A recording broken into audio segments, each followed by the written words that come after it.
Hey, Stuart, you are live. Yeah, thank you. Good morning. Good morning, everybody. Welcome to day 3 of the Australia-Israel-UK dialogue. And of course, as we must do, we must thank Albert once again for all he's doing. He's arranging the panels, and we should all be deeply grateful. My name's Stuart Pollack, and I have been on the dialogue on a number of occasions and help here from the UK. So it's 8 o'clock here in the UK. It's 7 o'clock in the evening in Australia. It's 10 o'clock in Israel, and a special call out to Benham on our panel here because it's 3 o'clock in the morning in Washington, and you're very welcome. So this panel is very simple. The headline's very simple. I'm going to call on the panelists to answer the original question, and then if you would like to ask any questions, please put them in the Q&A, and I will do that a little later on the session. But you don't want to hear from me, you want to hear from our expert panelists. The question is simple. Can Biden stop Iran to the atom bomb? And I'm going to invite Dame Louise Ellman, who is a close friend of mine. Dame Louise has been a former chairman of the Friends of Israel in the Labour Party, the all-party group for Israel in the UK Parliament. Can I just ask that if anyone is, everyone is able to mute themselves, so when you're watching, because it will be clear that we won't be able to hear all the personal stuff that's going on. So please make sure you're all muted. And let me invite Dame Louise to kick us off with, can Biden stop Iran to the atom bomb? Louise. Oh, good to be joining the dialogue again, and good to be with all of you today, even though it's in unusual circumstances. And the question that's in front of us is not a new question. It's a question of great importance, not just to the region, but to the world as well. And it's dealing with an issue which, up to now at least, has proved to be intractable. And the first thing I'd like to say is that as Biden comes to take up the presidency of the USA, we're facing a shifting landscape and a great deal of change. And already in the region, fear and dislike of Iran have started to bring changes. The Abraham Accords, the normalization of relations between Israel and UAE, Bahrain, Sudan, and that's just for a start. So the situation is changing, and it may well change again. But the question we're looking at is what can be done, if anything, to halt Iran's move to become a nuclear power. I want to slightly extend that and say that the other part of the equation is also to do with Iran's support for its terrorist proxies around the region, bringing all the problems that it does around the region to Israel, but to other countries as well. Not just the terrorist proxies, but the proxies with their precision missiles, which are an increasing threat. And the original joint agreement to stop Iran's move to become a nuclear power never, in fact, included trying to stop Iran's involvement in those terrorist proxies. So I think that's part of the equation that we're looking at as well. It has to be said that the joint agreement did not work in halting Iran's ambitions. The agreement was broken and Iran moved on. But it also has to be recognised that the consequence of President Trump withdrawing the USA from the agreement was not successful either. And there's evidence that Iran continued to proceed to produce its weapons, its stockpiling of enriched uranium, and a tunnel which could transport nuclear warheads and many other things as well, all against that agreement. Yes, those sanctions imposed by the USA produced hardship, great hardship, but somehow the uprising and change of regime that was supposed to come in Iran, which would itself presumably stop the move to becoming a nuclear power, has never actually happened. And yes, there's been unrest, hardship, but there's been repression as well. And we're told again that a little more time for sanctions and a few years, it's said, will make all the difference. But somehow that's elusive. It never actually happens. Now, it's thought that what Joe Biden may well do is try to re-enter the joint agreement, perhaps change that agreement in a staged approach, where sanctions could be lifted stage by stage, depending on what happens in Iran. But to include in that agreement a look at those terrorist proxies as well. And will it work? Could it work? Looking at the past history in Iran, I think it is a pretty tall order. But what are the alternatives? Instead, yes, there are the assassinations that we've seen in recent times, and sabotage, which could be attributed maybe to Israel, maybe not just to Israel. There are other powers equally concerned. That's halting the situation. It's not really stopping it. But maybe that is all that can be achieved. But the question is, should Joe Biden's attempted diplomacy plans that we're told are there have been given the chance? Yes, I think he will try that. Maybe that can succeed. I wouldn't put high hopes on it, but I think all the time we've got to look at a changing situation there, changes around the region, changing alliances, and perhaps changes in Iran as well. So yes, that should move on, should be given a chance, but can it stop the nuclear ambitions of Iran? Probably very doubtful, but maybe slowing down is all that can be achieved. Well, thank you, Louise, for that kick-off. Perhaps I could just now turn to Senator David Fawcett, who, of course, is an Australian and understand may well have to go and vote at any time. So as parliamentarians, we understand that. Let me ask you, of course, the same question. Can Biden stop Iran to the atom bomb? David. Well, Stuart, thank you. And it's good to join people again with the dialogue. It's been a few years since I was part of the dialogue when it was here in Australia, but it's good to be back, as Louise said, under somewhat unusual circumstances, but we're all very familiar with Zoom. Look, I think the question actually has to be asked in three parts. One is, does he want to? Secondly, can he? And thirdly, will he be able to? The first question, I think, is clear, and he has said in response to questions during his election campaign that he gives an unshakable commitment to prevent Iran from obtaining a nuclear weapon. So I think his intent is very clear. He brings onto his team people like John Kerry, not in a security role this time, but in the climate type advocacy role, but clearly Kerry will have influence in terms of the circles of that executive. And Kerry's very clear focus last time with the JCPOA was to focus on the nuclear aspect and not allow other things such as Iran's sponsoring of terrorist activities to cloud or muddy the water. And I dare say that that will be consistent with what President-elect Biden wrote in his September paper this year, where he indicated that if Iran came back into compliance, that the US would re-enter the deal as a stepping stone to more negotiations to extend timeframes, extend limitations on the other activities. So I think it's fairly clear that he wants to. I get the strong sense that he will look to re-enter a deal.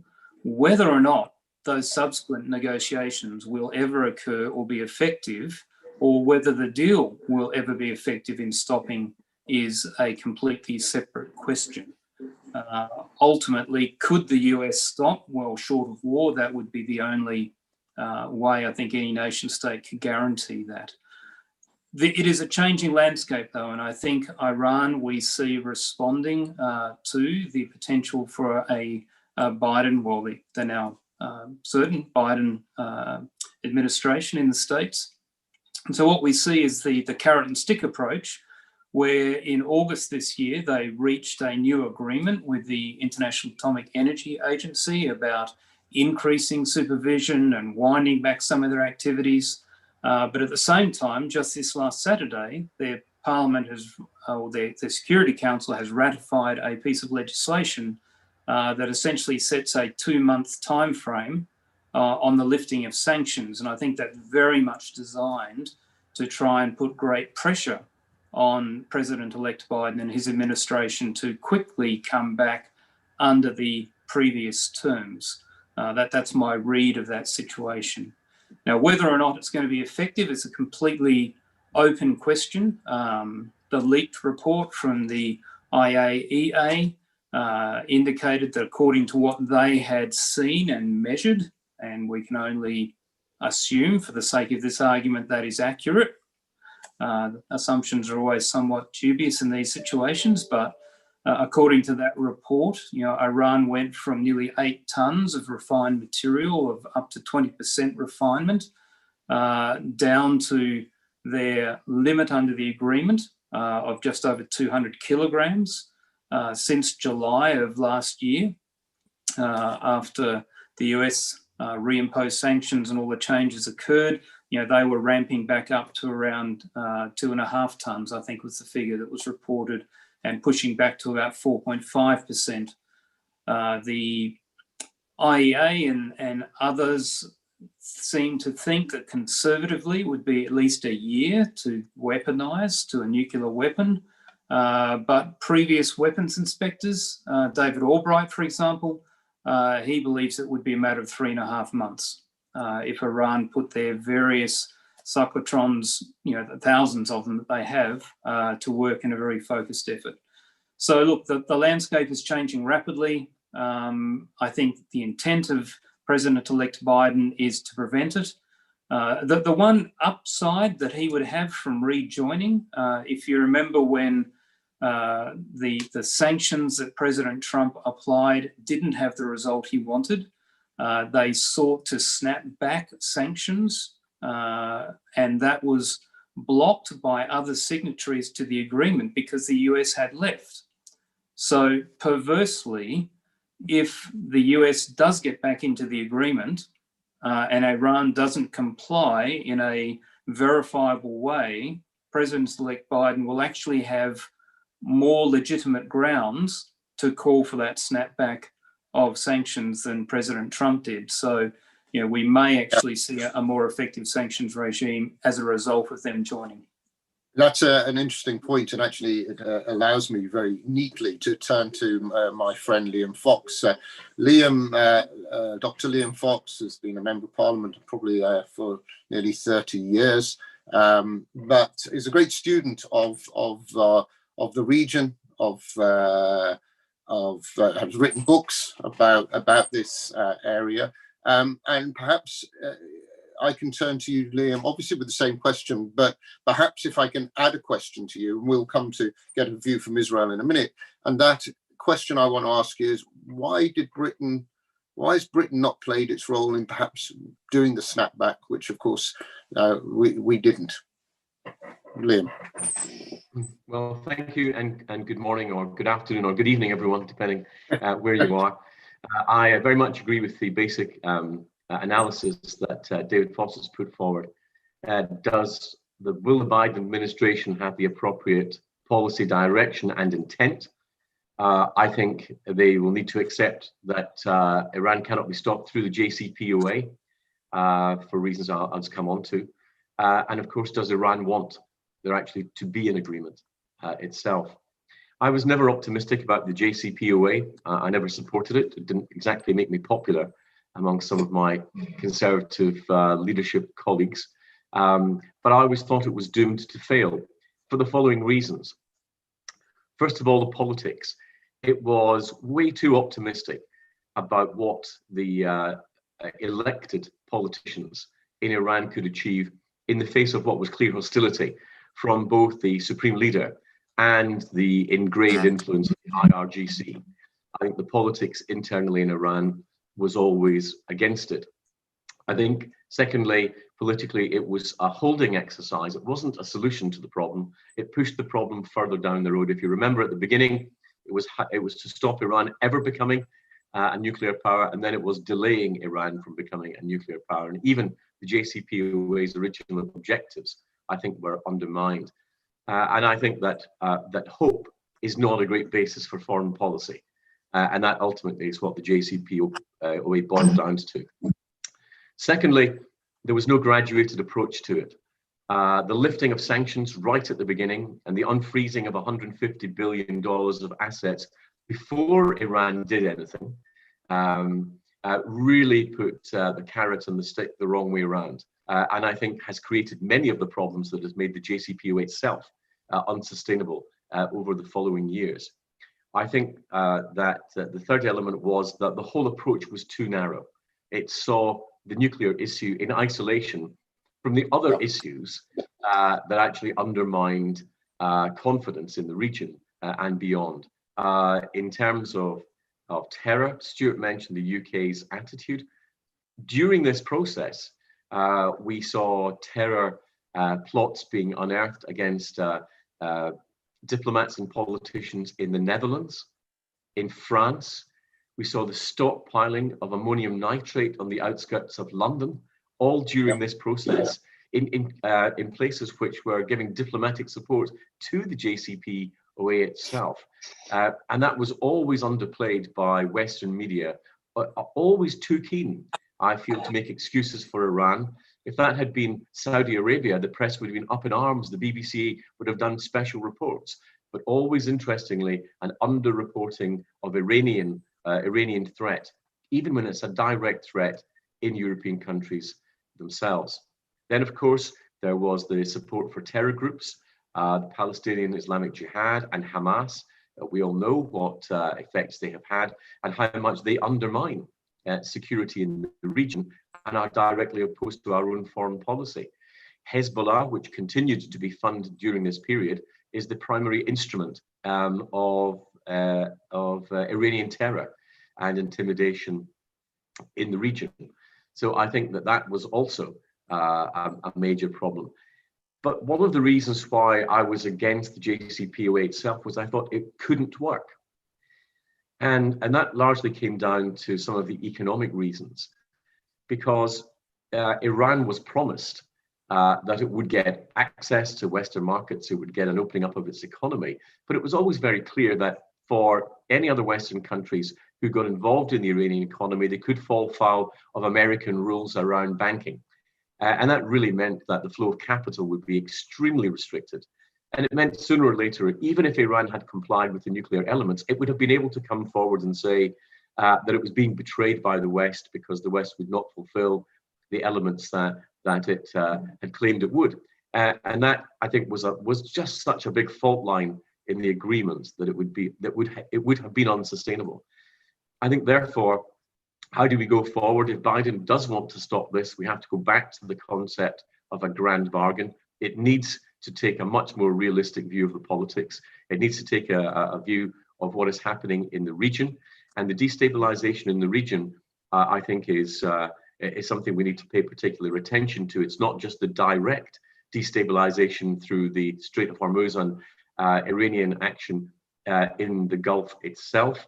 It's the way that they are, Khamenei sees himself as the leader of Islam, not just of Shia Islam, that they're trying to redefine young people's attitudes in the Gulf by their religious affiliation, not their national affiliation. You see that clearly in places like Bahrain, where it's don't think of yourselves primarily as Bahrainis, think of yourselves primarily as Shia. It's that driving that divide, undermining that concept of national identity, which is so important to stable relations in the Gulf, which of course is why I think, excuse me, we've led to the agreements with Bahrain and the UAE. Iran's intransigence has actually driven countries into agreement with Israel. The outcome is a good thing, but we have to understand the reasons for that. And then, of course, we've got the enrichment still going on in breach of the agreement, which European countries are too slow to criticize, with the increased enrichment at Natanz, the increased use of advanced centrifuges, assets still going to Assad in Syria, one of the most brutal regimes that we know. All of these reasons are reasons why we need a grand bargain. We cannot simply hope for the best. It needs to be a full economic and properly thought out and deliverable agreement. It needs to deal with Iran's use of terror in European borders. It needs to deal with the destabilization of the Gulf. It needs to deal with the political ambitions that go beyond just the geographical ones, and it needs to deal with the ballistic missile program. So if all of those elements are included, and if there's a realistic appraisal of the sheer scale of what needs to be done, and if we put experience above hope, then maybe there is a chance that we can move forward. But it will be a very difficult problem, I think, because we put too much faith in a flawed agreement from the outset. Liam, thank you. I think that's a very sobering thought. I'm trying to think of this grand bargain, but I actually agree with much of what you said. Let me turn to Israel. Let me turn to my friend Iran Lehrman, Iran, Vice President of the Jerusalem Institute for Strategy and Security and a former Deputy Director for Foreign Policy at the National Security Council. So Iran, same. I've called you Iran. Iran. One wrong letter and my name is Dirt. I know. Well, you've got broad shoulders, Iran. We've had from the three politicians here, the key here. But from Israel's point of view, can we focus on that question? On Biden and what's Biden going to do, and what are your hopes from Israel?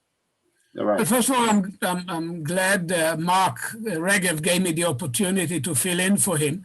And complementing what Liam Fox has just told you, Netanyahu had a habit of, during meetings, to turn to Mark and say, look at this extremely charming person who is my spokesman to the world, and he has about as much influence on Israeli policy as Rouhani and Zarif have on Iranian policy.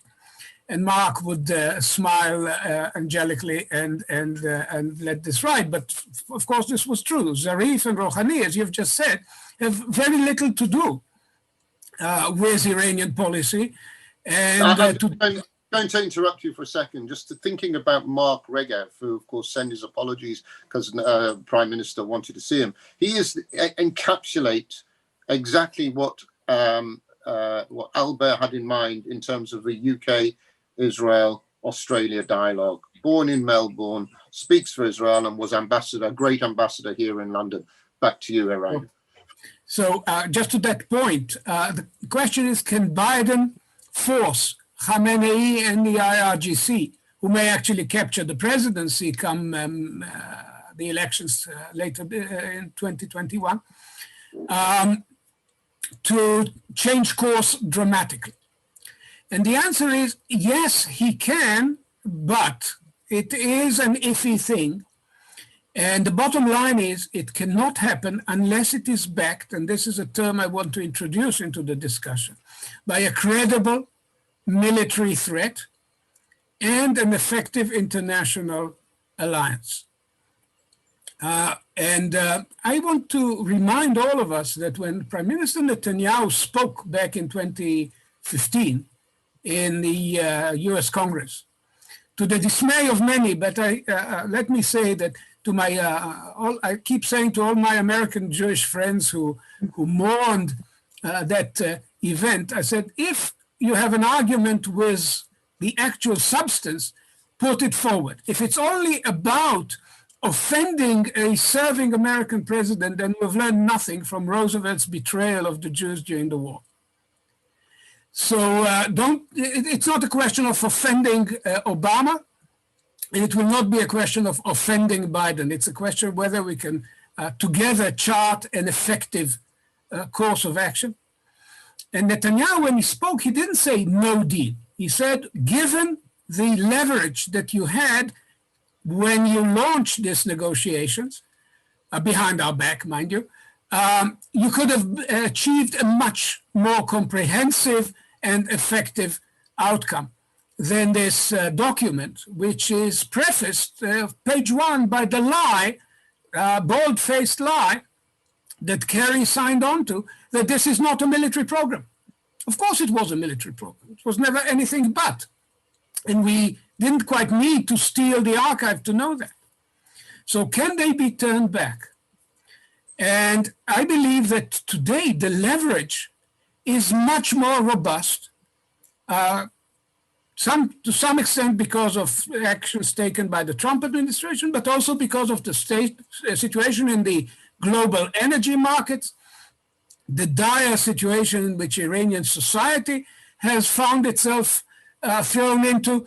The leverage is much more effective. The question is, will it be used wisely, or will the Biden administration be tempted to give major concessions up front to a regime that does not deserve them? Now, it is at least my instinct that given the list of people that he has nominated to key positions so far, that Biden does not buy into the, I'm going to be blunt here, the Ben Rhodes and John Kerry theory about Iran. And people tend to forget there were other people. It was mentioned here that the Iranians could never really enjoy the full benefit of the JCPOA because there were people in the Obama administration, for example, in the Treasury, who kept up some of the sanction system because they didn't buy into the legend that Iran has reformed its ways. So the tools are there and they are powerful, but they need to be backed by a credible military threat that Israel would be willing to provide, if nothing else. And I tend to think that the appointment, if it goes through with the cooling off period waiver and so on, of a former commander of CENTCOM to the position of Secretary of Defense could actually signal to the Iranians that the US could also be serious about that. You cannot be commander of Central Command without paying attention to the concerns and the needs of the Gulf, because this is what the command has been created to answer. And Iran is uppermost in the minds of many. So a CMT, a credible military threat, Israeli and American, should be in the back of the negotiating position. And it's as it was properly put here already, any effort, any idea of relenting on sanctions has to be very gradual and highly conditional.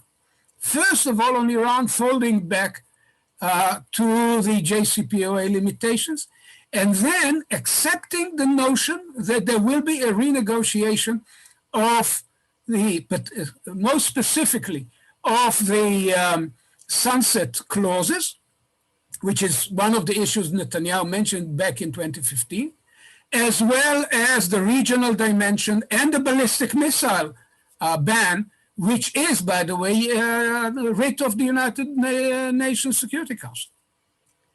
So all of this must happen if we are to avoid a military option. And the military option must be there and it must be real. And the recent exercise of an F-35 dropping a bunker-busting mock nuclear device could not have avoided the attention of the authorities in Tehran. And they are much less impressive in practice than they are in bravado when it comes to a real possibility of a military confrontation. They're also naked in terms of intelligence, because I mean they're naked to the world, to us, to others, as has been demonstrated recently. One last point: international cooperation. I'm somewhat hopeful that with the Biden administration reconstructing the transatlantic relationship, France could be a very important partner. Israel and France, by the way, are today on the same boat, literally, in the Eastern Mediterranean on other issues. But also France has been the most robust of the six dealing with Iran. And just before Trump decided to nix the JCPOA altogether, as we know, Donald doesn't do nuances, I believe that Secretary Pompeo was fairly close to an understanding with Macron about revising a strategy for revising, extending, and strengthening the provisions of the agreement. And I believe the French have always been determined foes of a nuclear Iran. With the Secretary of State who's sort of half French by upbringing, by the way, a Holocaust survivor, his stepfather, in France. If that is the case, I think a bridge between Washington and Paris on the Iranian question is something that Israel could latch onto in building a robust negotiating strategy that could just work. But it will not work, I keep saying, if it is not backed by a credible military threat. Thank you for that. Now, thank you for that thought about France. Some of us here in Britain would rather hope France and Macron would concentrate on this sort of thing rather than fish just at the moment. But that's one of our internal problems. Let me turn to Yossi Melman. Yossi, of course, is a well-known journalist, and often it's the journalists who really tell us what they really think. So Yossi, over to you. You need to unmute yourself, Yossi. So for that, thank you very much for having me on the panel. The question that I would like to pose is, what are Iran's intentions in the long run and in short terms? And the answer is that Iran does want to have nuclear weapons. That's their strategic goal, but tactically, they are ready to absorb, tactically, they are ready to delay their long-term strategic goal. The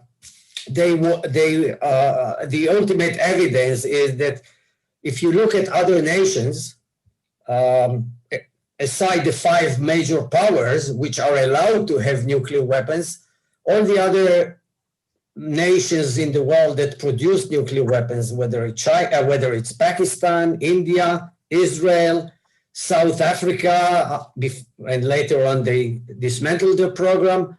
All these, North Korea, all these nations managed to produce nuclear weapons from their decision to conclusion within 5-7 years. Iran is entertaining, toying the notion of having nuclear weapons probably around 30 years, since the end of the Iraqi-Iran war, the death of Khomeini. And the question is why they are so slow if they really want nuclear weapons. And the reason is it's a combination it's a mix of explanations, a mixed bag. First of all, the delays caused by the Israeli package of actions against Iran. It wasn't the assassinations, sabotage, economic pressure, which brought the international community into the decision to impose sanctions on Iran by the UN Security Council and later through the JCPO agreement. I once talked to Oli Oinenen, who at the time was deputy director manager of the IAEA, and he said that he believes that the Iranian strategy or approach is let's move one step in a time. If we are stopped, we will review our position. In other words, let's cross one bridge after another. And this brings us to the next question: can Iran be stopped? And I would of having nuclear weapons or assembling nuclear weapons, and I would say no. If a nation is determined to have nuclear weapons, no one would stop it. But Israel, the international community, can delay the problem, the Iranian movement towards nuclear weapons, and that's what Israel has been doing to stall time. And also the Iranians, when they were confronted, have been confronted with economic sanctions, with harsh diplomatic measures, with intelligence penetration and military threat.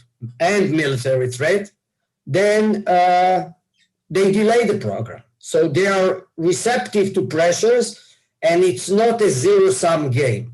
Now, the question of a credible military threat, I think there hasn't been any serious military threat. I don't believe that Israel under Netanyahu seriously considered to execute a military strike against Iran. It was part of one of the best bluffs, strategic bluffs in international relations. Israel gave the impression that they are ready to do it, but I don't think Netanyahu and his chief of staff and all the other would order Israeli to strike. Most probably, Israel wanted to create a chain reaction, which would drag the United States to consider an attack against against Iran. So Trump was talking about military options, as Obama did, but once again he didn't intend to use military force. He was in favor of pulling out from the Middle East. Remember, he said, "Why should we be stuck in these sand dunes? We don't need them. We don't need their oil." And luckily enough, only because of Israel request, he didn't pull fully from Syria, and agreed that a minimum force, a symbolic force, would be there. So Trump didn't intend to, Obama didn't want to strike, Trump didn't want to strike, and Biden would not strike. But I don't think that Biden that is in Iran's pocket. I think he wants to bring, as his team just said, United States back to the box, but to the JCPO. But I believe that he would demand that it would be a gradual process. He would not lift the sanctions immediately.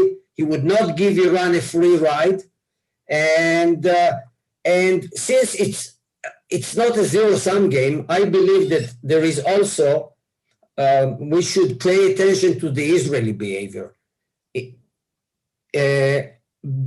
During the negotiations which led to the JCPO, Netanyahu said, "Better no deal than a bad deal," and I think he was wrong. Because once he said it, he didn't want to be part of behind-the-scenes negotiations, which could have led Israel to influence the process. And during the negotiations, by raising time and again the threats against Iran, I think it pushed Obama to rush to reach an agreement which is full of holes. It's not a good agreement. But even Israeli military chiefs, Israeli military security, heads of the Israeli security were not against the deal.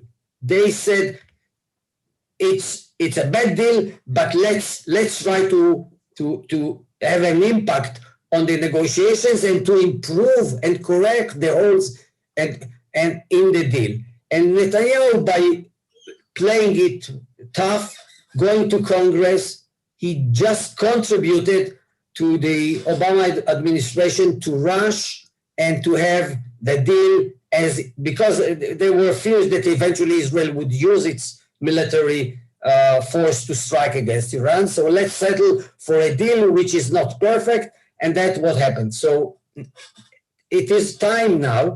We are in the middle of a political crisis, and I don't know what would be the nature of how the next government would be formulated, whether Netanyahu would be in power or not. But if there is a new Israeli government led by Netanyahu, I think the game should be completely different.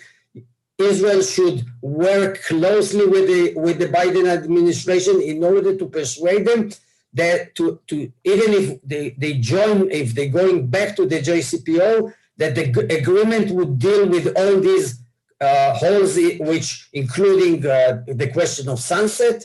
I mean, we are 5 years from the time the agreement expires. So there is a question of sunset. There is a question which already my colleagues raised and discussed about sponsoring terror activities in the Middle East and destabilizing the region. And there is the question of how the international community would come into terms, and above all, Russia and China.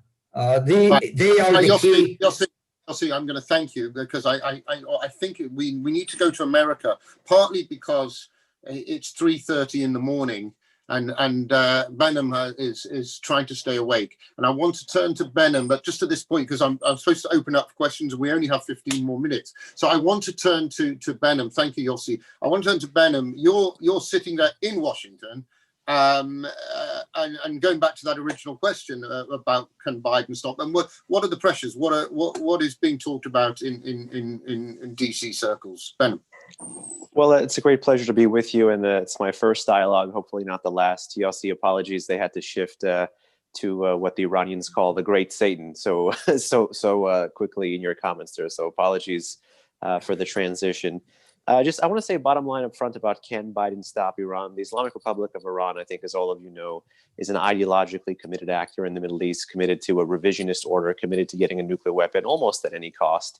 And the only times we've seen a change in the Islamic Republic's behavior is under sustained pressure. And there's only been 2 or 3 instances in the 41-year history of the Islamic Republic where it's done a 180, a full about face, move from a no to a yes or a yes to a no on key national security issues. And really the blueprint for this is the Iran-Iraq war, getting Iran to settle for a suboptimal solution. Some of you talked about fixing a bad deal. Some of you talked about, of course, grand bargain. Some of you talked about managing the problem. How do you get this country, which is so ideologically and politically motivated, to do the opposite of what we're talking about?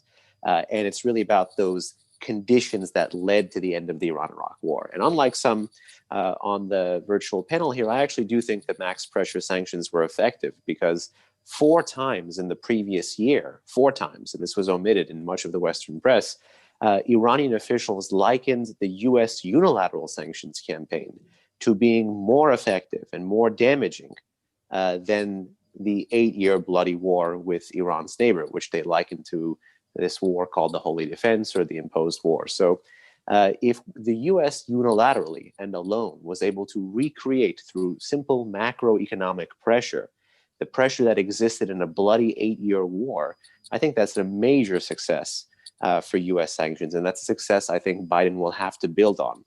What's the debate in Washington? The debate is whether to build on this or junk this leverage. And my fear is, of course, and it's fascinating having everyone take a look in at Washington. Some of you may be a bit more optimistic than I sitting here. Maybe that's because I'm just looking at this too closely. I could get a little bit more perspective with some distance. My fear is that the Biden team may not capitalize on the leverage. And worse, the Biden team will come in believing actually what some of its folks have said in the past, when they served the US government in the past, different capacities, when they served in the Obama administration. They may actually believe the things that they've said and written in articles and said at public think tank events and on news panels and things of that nature. And that is really my greatest fear, because with that comes about 4 challenges that the DC audience is kind of preparing for. Challenges that you actually see in that, I believe it was the senator who mentioned it, the CNN op-ed from Joe Biden from September, an article actually I rebuttal to, because there were so many challenges inherent in that Biden approach. And I want to list some of them for you, because it's things that different communities in Washington are thinking about, whether you look at Iran regionally, or whether you look at the Iranian nuclear program, or whether you focus on US sanctions, or whether you're coming at this issue from a military perspective, or whether you work on negotiations and you're concerned about phasing. All these communities of concern are rightly interested in this potential Biden approach. And the first challenge, of course, is the phasing, the idea of phasing. Compliance for compliance is at the heart of the Biden approach to Iran. You've had Biden say as much in his op-ed, as well as some folks affiliated with his campaign who are going to be National Security Advisor and Secretary of State.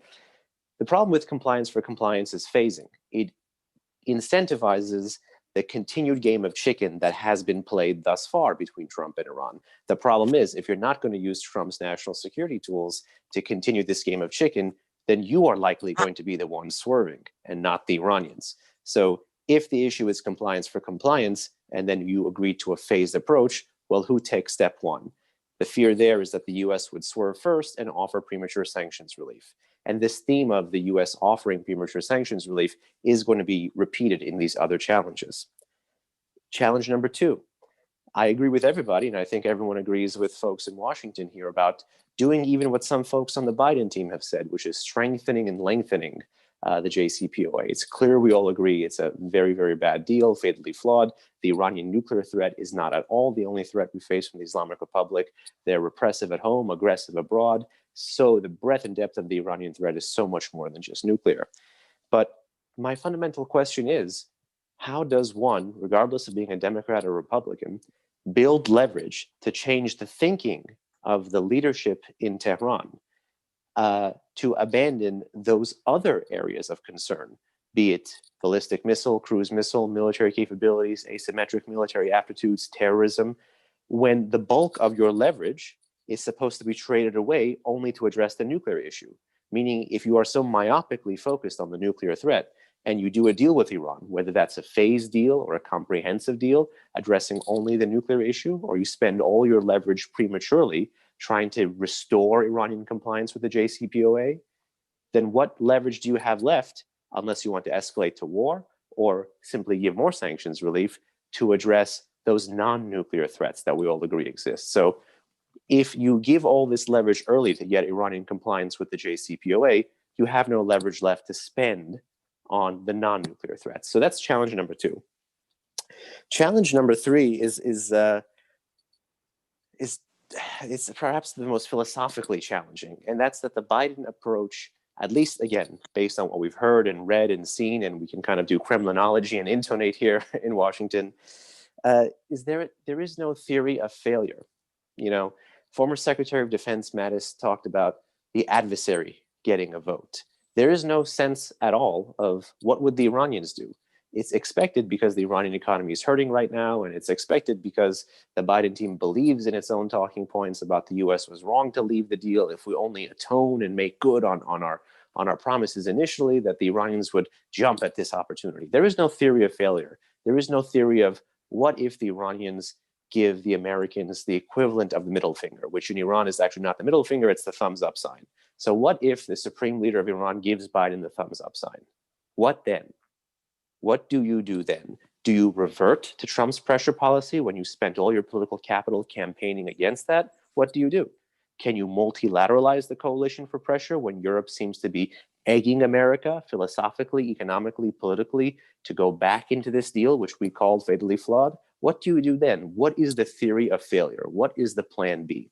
And my fear is that there is none. And in the instance where there is none, if this political impetus calcifies, then the only other option is to continue with premature sanctions relief. If the Iranians say no, we'll just give them more, give them more. And again, that's a concern.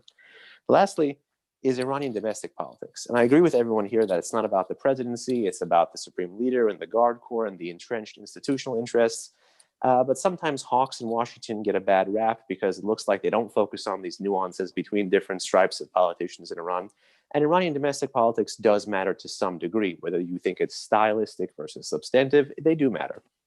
Because we're in a deja vu moment here. 2020 and 2021 are ramping up to quickly become 2004, 5, and 6.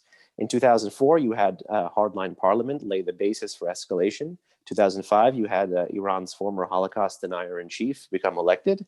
And then in 2006, you had the commencement of the nuclear crisis with the transfer of the IAEA's nuclear file from the Board of Governors to the Security Council because of Iranian breaches over uranium. And since that time, since 2006, we all know one of the issues with the JCPOA is that Iran, despite 5 UN Security Council resolutions to the contrary, has not stopped enriching uranium for one single day since 2006. Talk about commitments. Talk about, can Biden stop Iran? When Biden was in power, he did not stop Iran.